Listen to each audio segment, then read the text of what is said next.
I think it's very similar because I didn't necessarily stay in the situation when I dealt with that in college, but I didn't stay in the relationship. And in fact, I wasn't in the relationship when it started.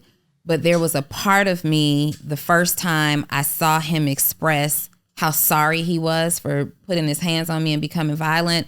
I saw the good person in him.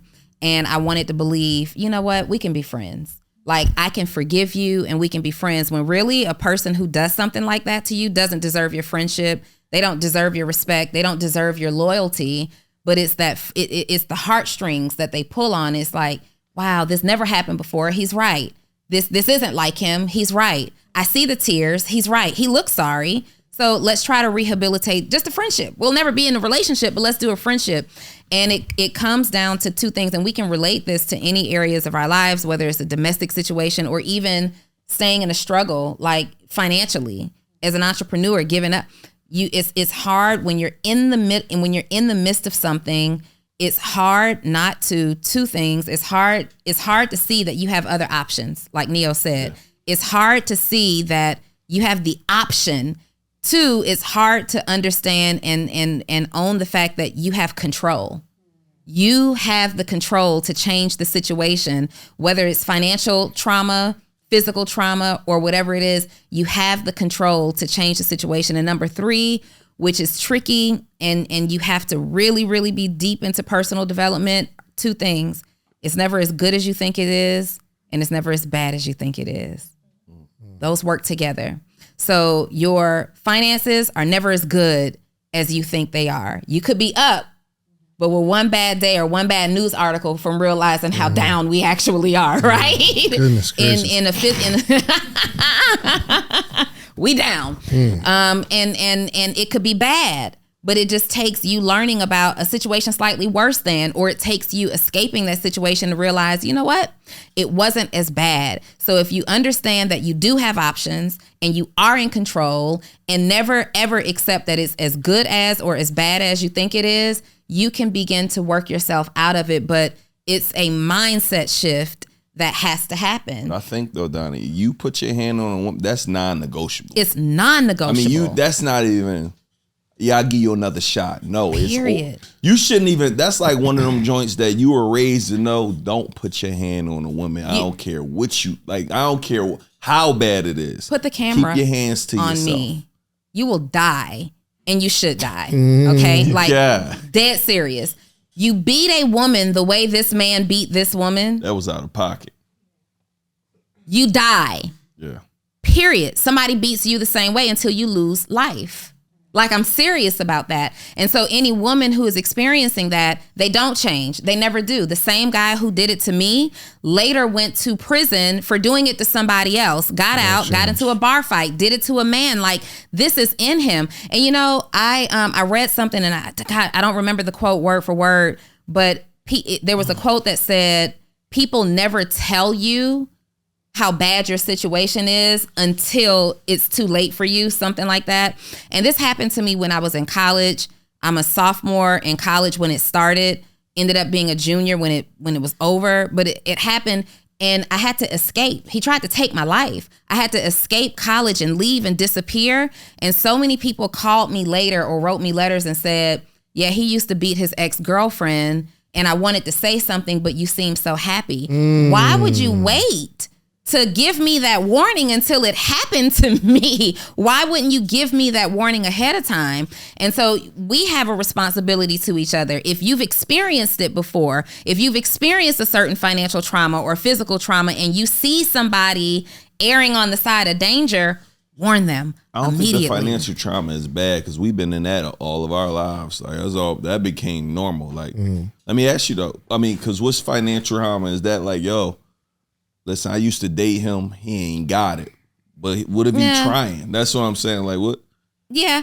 So as of late, I reward trying. You reward trying? I reward trying. Okay. But that's kind of what this lady is saying. She's like, I reward him. Last 6 months, he's trying. Financial. I don't care what she said. That's going out of pocket. It is. But the thing is, because we aren't in it, and there's something going on in her head She thinks he's mentally sick. She's mentally sick. She has something going on in her head that says, I'm willing to go back through that because things might change. What? And she can't see it. It's like you're in a bad situation. You ever been with somebody, you dated somebody, and it was a terrible relationship. In the moment you get out, you're like, yo, I am so glad because like they put me through hardship, pain, like they keep cheating. They make me feel like I'm not worth anything, right? But as time goes on, in 6 months, you're removed from the feeling and you forget about how bad things were. Like in hindsight, it's almost like, well, you know what? I was a little hard to deal with because we're so far removed from it and then we get in it again.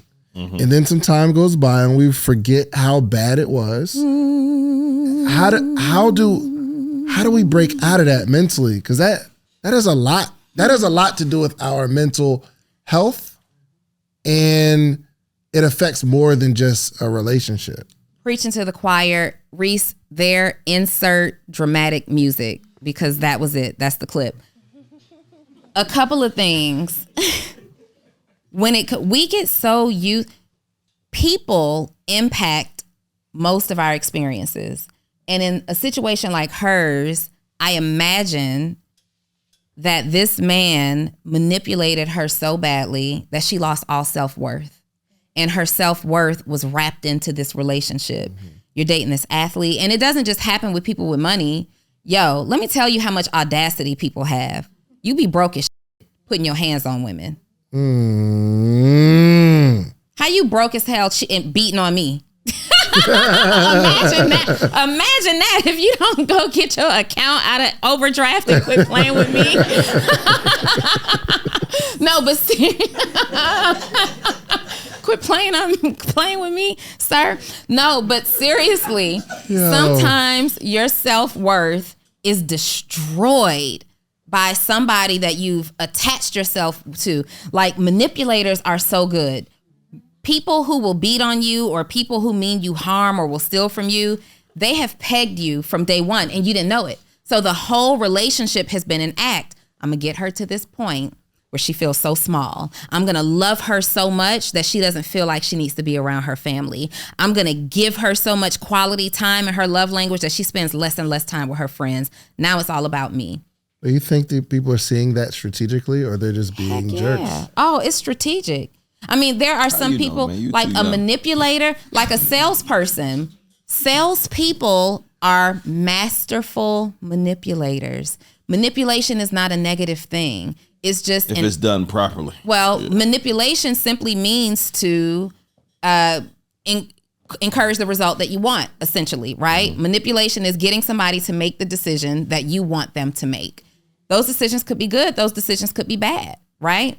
And so when you're in a sales cycle, on a sales call, for example, from the moment you pick up the phone, we are manipulating the conversation to help you, encourage you, make a choice that benefits you and that benefits us, right? And people who are that way and they do it maliciously, they've spotted their next victim immediately. They know one day that they're going to break you down and put their hands on you. They know it. They might even believe that they've moved beyond this area of their lives. They might believe, I'm trying to get better. Ooh, but she's that profile. She's the one. And they make you believe that you're the reason that they're this way. Anyway, you think about this woman. The crib that she's in doesn't scream that she had any bread, which is, I got a lot of questions. Oh, for sure. He an athlete. Why you live like this? You got him in your 300 square feet beating on you? He's an NFL. So that's already like, he's been manipulating her. I'm going to keep you broke. I'm going to keep you just enough. I'm going to give you a baby. You're about to be mine. You stuck with me. I'm taking you away from your family. I'm going to put my hands on you every second I get. Any joy that you get that requires money, I'm issuing it out to you in an allowance. It's manipulation the whole time. The beating was just the cherry on the ice cream. I mean, he hit her before, though. You could tell. 100%. She said it. What? He's beating her. But she just continued to stay, man. And I don't know. I was just speechless when I saw that. Because now I do think there are some things that come to make you stronger and some things that come to make you weaker. Like abuse comes in positive and negative. So you're going through issues and life is abusing you, but at least you're moving towards a direction and you're growing. And like there are some things that you can control. On another end, physical abuse, you can't control the other person. And maybe we think we can, but I don't think we should automatically. Here's like the question of morality. If you're married and the person hits you, do you leave? Do you give up on the whole marriage? Period. I'm out. I'm going to hit you back. I'm going to hurt you badly. So, all right. So Donni, if you're in a relationship, if you're in a relationship and somebody cheats, do you leave? Depends. It depends. So Married, that's a different story. So right, so like there are levels to like what you're willing to accept. You're not willing to accept any of it. cheating. I mean, just And period. I'm not willing to I'm talking accept about abuse. I'm anything talking about that abuse. hurts me. Right. Abuse. No, putting your hands on me is a deal breaker. Now, I will Ain't say no now. That's a deal breaker. it's a deal breaker. Yeah. I had someone push me, and my spidey senses went up. Mm-hmm. So what we about to do this? What type of push? It was like we're in the middle of a heated argument, and they pushed themselves past me, pushed me out of the way, or like I'm out of here. Push me out of the way. And in that Hold moment, on. Were you in fact in the way? I was in fact in the way. Because I'm not an abuser, but like there was somebody who was in front of the door, and I'm like, "Yo, can you please?" And then they're fighting back. I'm like, "Yo, get out the." I'm leaving. So in that moment, I was trying to determine if they were really buck because I was nuck. You know what I mean? Like, God, please help me to use discernment here. Are you beating me? So like now you just don't have any room to be physically aggressive with me. It's a deal breaker. For years after that, I was so scarred and traumatized that if you raised your voice at me, because I sat for years trying to figure out how could I was even a women's empowerment person at that time. How could I end up in a situation with a man who thought so little of me? Like, you'll have to go back to my first Social Proof episode to learn that he kidnapped me. He held me hostage. He did all kinds of stuff, right? How did I attract this? And the only thing that I used to say there were no signs. He was the nicest guy. He was the sweetest guy. But there were signs. He lacked anger management. There was no middle with him. He was either great or he was pissed to the next level. And I could remember being like, why do these things work you up so badly? Why do you get so angry? Why do people get under your skin so much? It was like, if we argue, we're having a massive blowout argument. He's storming out of, my dorm or my apartment at that time. That was the sign. So for years, and sometimes even to this day, you argue at me too harshly, too aggressively, you scream at me too aggressively, I'm good. Yeah, it probably triggers something. It does. Yeah. Because that was the only sign that I had from him that I should have leaned into a little bit more.